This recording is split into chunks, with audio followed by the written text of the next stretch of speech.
some Pan-African Parliament members resorted to physical attacks as contention over the leadership voting process continued today. The chamber in Midrand, north of Johannesburg, erupted in chaos as caucus fought over whether the presidency should be on a rotational basis versus the current direct elections system. The Southern African Caucus is leading the call for rotation, whilst East and West are heavily opposed to their notion. It's been a tough start to the fourth session of the 5th Pan-African Parliament. Since last week, heated debate over the presidency saw threats being exchanged by some members. Today, it became physical.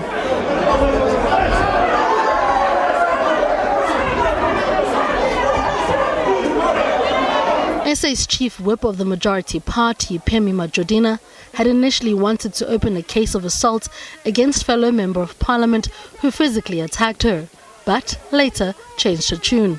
Mr. Chipirich came to me to say he really wanted to apologize. It was not his intention to kick at me. He was trying to kick at a Zimbabwe man, not me, but I was caught up in a crossfire as I was trying to separate them. So he was really apologetic and very sorry to say he does not, even in his own country. When I told him that this is a very serious case of gender-based violence in South Africa, you don't beat a woman. I'm not ashamed to do that. If I was the intention to do that, I don't apologize. But I sure that that's not my intention. I have to do so. No, I'm not shameful to that. Presiding officers were forced to adjourn the sitting as they struggled to control the House. The Southern Caucus, which is leading the call for the rotational leadership, remained steadfast in their position. No rotation, no elections. I'm fine, how are you? No rotation, no elections. In the PAP's 17-year history, no MP from both the Northern or Southern caucuses have held the position of president. That's why the South resorted to seeking advice from the African Union's legal directorates, which favoured the rotational leadership. Pan-African Parliament is an organ of AU. And we are bound by any decision that comes from AU. So as Southern African Caucus, we don't expect anyone in his conscience, right conscience, to dispute directions that come from AU. AU is the mother body. All organs are bound by the principles that come from AU. So those who feel that they don't want to be bound by what comes from AU, I think it's time that they leave the African Union. I don't want to talk about Mali position. I want to talk about PAP position, about rule position. It's simple. Rule says if you want rotation, you need to ratify the Protocol of Malabo. If 28 countries ratify the Protocol of Malabo, we go through to the rotation. That is our point. The contention still remains, with the Southern Caucus calling on the African Union rules of rotation. But the Eastern and Western caucuses argue that the rules of PAP do not have an allowance for rotation. And if it were to be allowed, it must be voted on by the majority of the House. Noma Polani, SABC News, Johannesburg. Well, voting for new members of the Pan-African Parliament Bureau has been postponed to tomorrow afternoon at 2 p.m.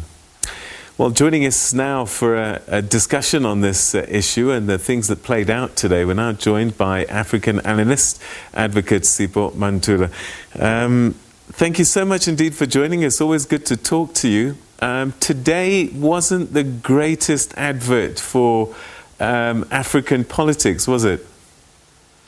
Indeed, Brother Peter, Jumbo Africa to the viewers across Africa. It was a sober day as we are sealing the Africa Month, which the same parliament opened it on the eve of Africa Liberation Day with a presentation coming from Ghana, urging members of parliament to be accountable. But today what we saw, it was a facade, it was a dilemma of a mayhem of members of parliament not understanding that the African Union Legal Counsel Office has got powers to can assist, to can advise.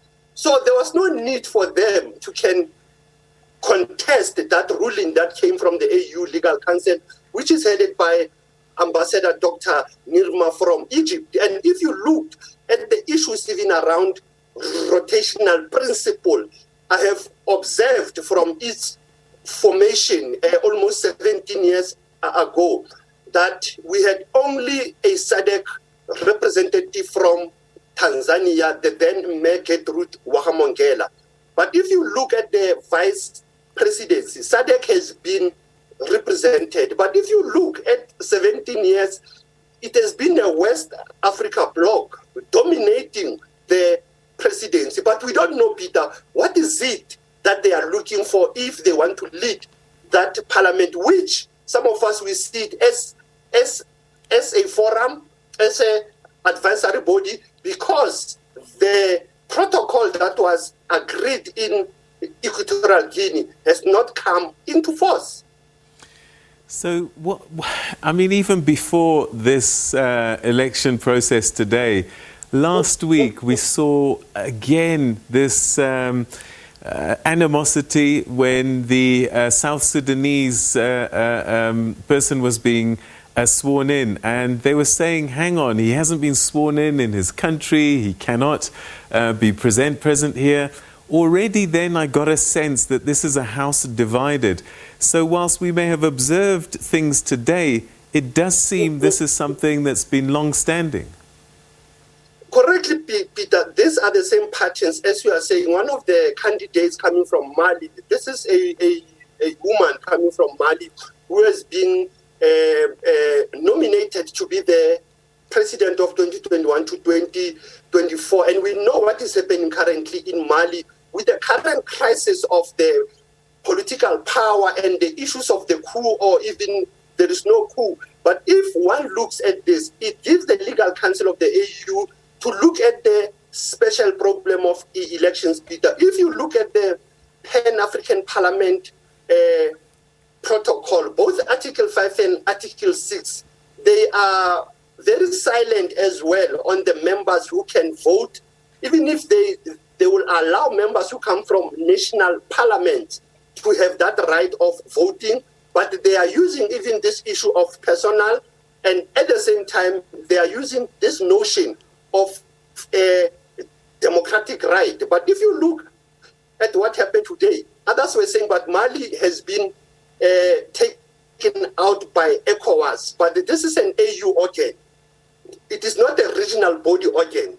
And that's where we are having this challenge of that this parliament has been just a mere forum of wasteful expenditure, because they have lost their mission that it was supposed to be the common platform of African citizens dealing with their pressing issues beyond COVID-19, beyond terrorism and poverty, but to make this parliament a fully legislative organ, as it is the dream of people like Nkrumah, Haile Selassie, and even Patrice Lumumba in 1963. I don't know, Peter, if many people they know that the vision of this parliament dates back to 1963. Even if others can tell you about Libya of 21 years ago. But some of us, we know that the issue of parliament was the unity, and that's where we saw South African delegation since last week have been emphasizing on this concept of unity and rotational leadership. So there's also talk that the former president of the Pan-African Parliament, he left controversially, seems to be stoking the fires at this time as well. Peter, remember that the same guy coming from Cameroon, he has been enjoying that seat for almost 2 terms. And at some point, he was a vice president, Roger Nkondo from Cameroon. I don't know whether he has taken this trait from maybe his president, Paul Biya, to be always enjoying power. But one thing that is shocking, it is that the West African bloc, what they want to do in the parliament, we don't know, is it the domination of EU? Because EU, Peter, remember, they've been funding as well this current parliament. So we don't know whether there is an influence from the West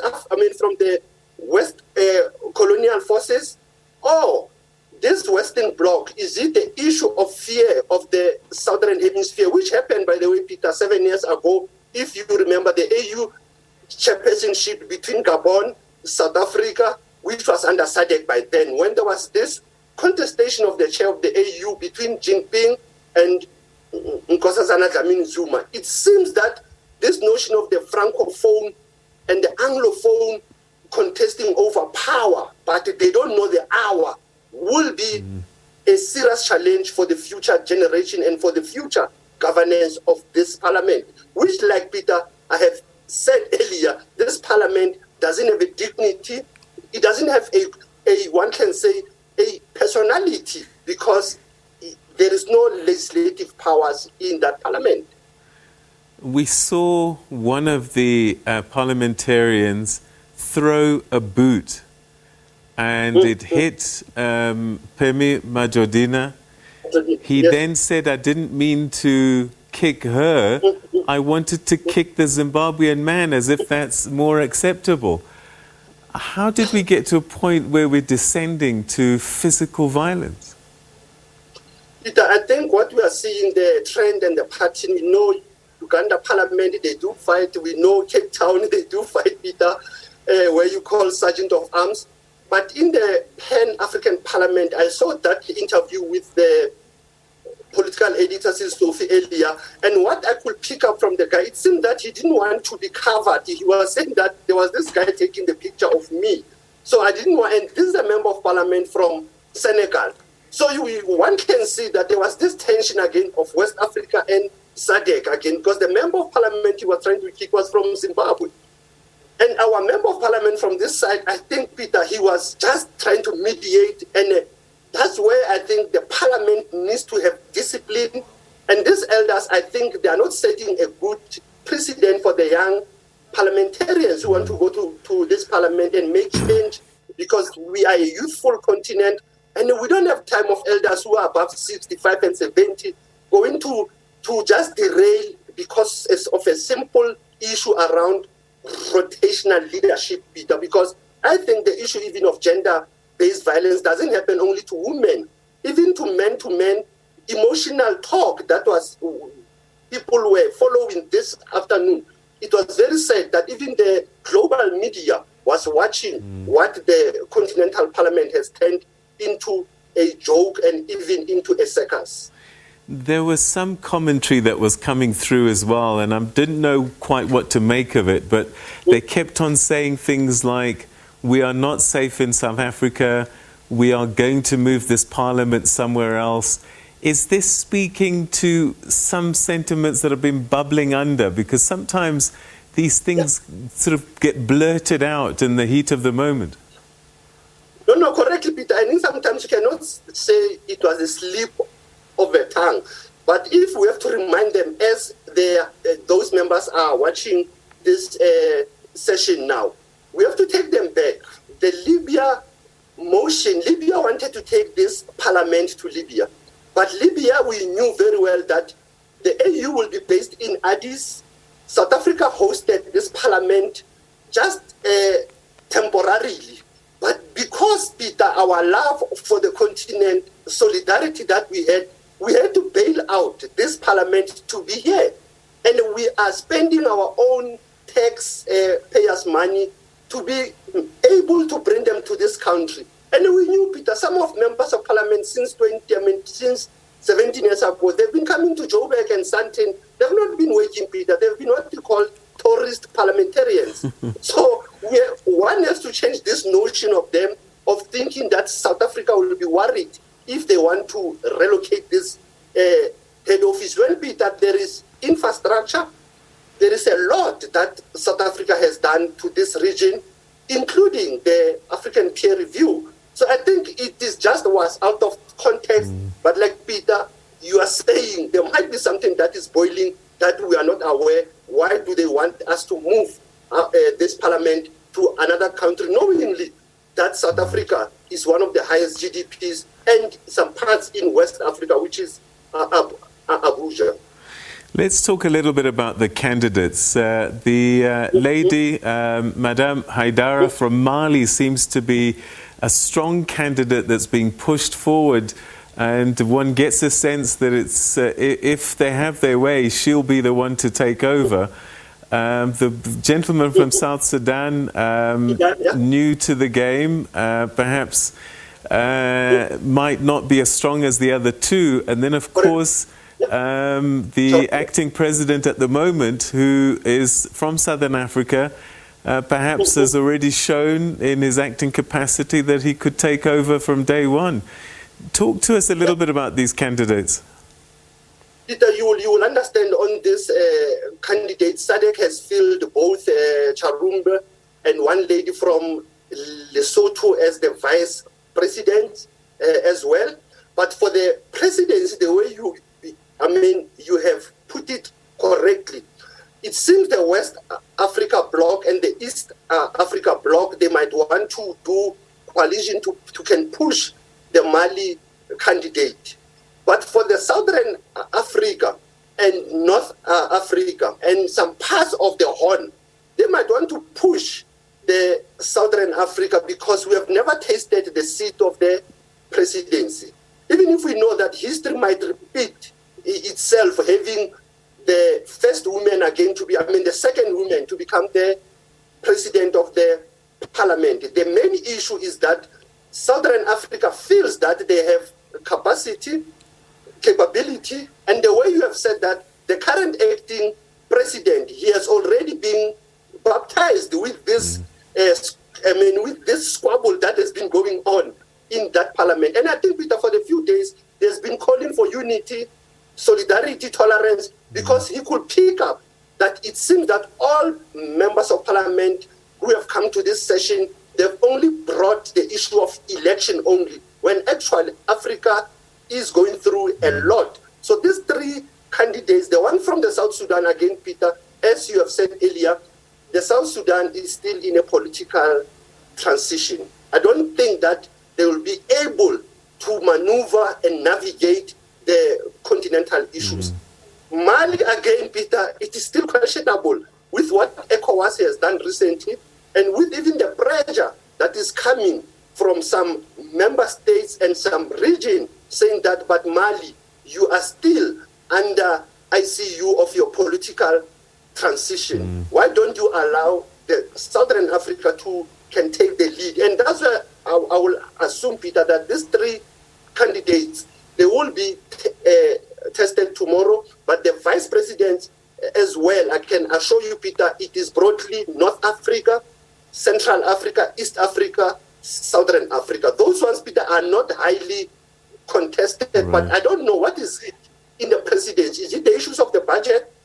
Is it the issue of managing the agenda of this parliament? Or is it the issue of carrying a script of the colonial powers?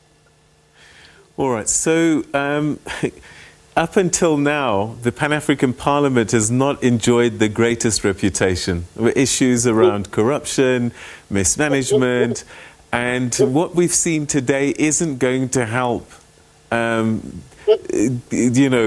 fix that.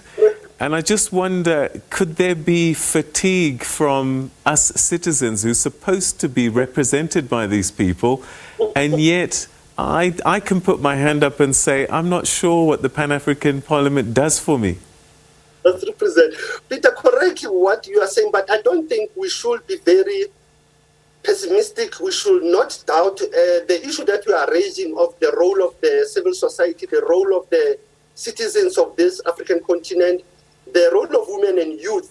I think the biggest mistake we did, it was when this parliament was set up in this country, that we failed to can explain the ABC of this parliament. But like I have said earlier, Peter, for its role when it was formed, it was only advisory, consultative. So there was not an issue of the teeth biting, and they were not even participating in many forums of the AU. Some of us will meet them in the election observer missions, but most of the issues, Peter, that has been a challenge, that this parliament only meet twice a year, and we don't know, does this parliament as well, this members of parliament, accessible to different regions? What are the issues that they are bringing to ordinary citizens, Peter? And like I've said earlier, for its reputation, integrity. We can still reboot it. We should not be pessimistic. We should be optimistic. But at the same time, we should find a way of saying, is the African Commission, is the AU Legal Council aware that this might be the special legal problem of the election of the president, either direct and again the issues around rotation, which I think is part of democratization. It is part of avoiding hegemony of one bloc towards the other, when the main challenge is for the integration of the continent, is the alleviation of poverty, is to can draw back the European colonizers' appetite to the continent. But if this parliament, Peter, doesn't have a legal teeth and a legal arm, it will even descend in the AU Commission. We should be very careful that what we saw today, it might go to other organs of the AU or issues that we have raised of governance, corruption. They've been happening, Peter. And I think that's where we've been silent, and I think our silence matters worse because it means injustices have been happening under a false pretense of a parliament that is claiming that is one Africa, it is one voice. But today, Peter, we saw different regions of Africa with different voices. Advocate Sipho Mantula, we're going to have to leave it there. Thank you very much indeed for your insights on this last day of Africa Month, and sadly, not a great one. Thank you so much. Asante sana, Peter. Asante, kwaheri. All right, so that was the Pan-African Parliament this afternoon. Chaos, actually, it ended in, as parliamentarians argued about how and who should be voted for. We're going to take a quick weather break, and then when we come back at the top of the hour, we'll have more for you. Stay with us.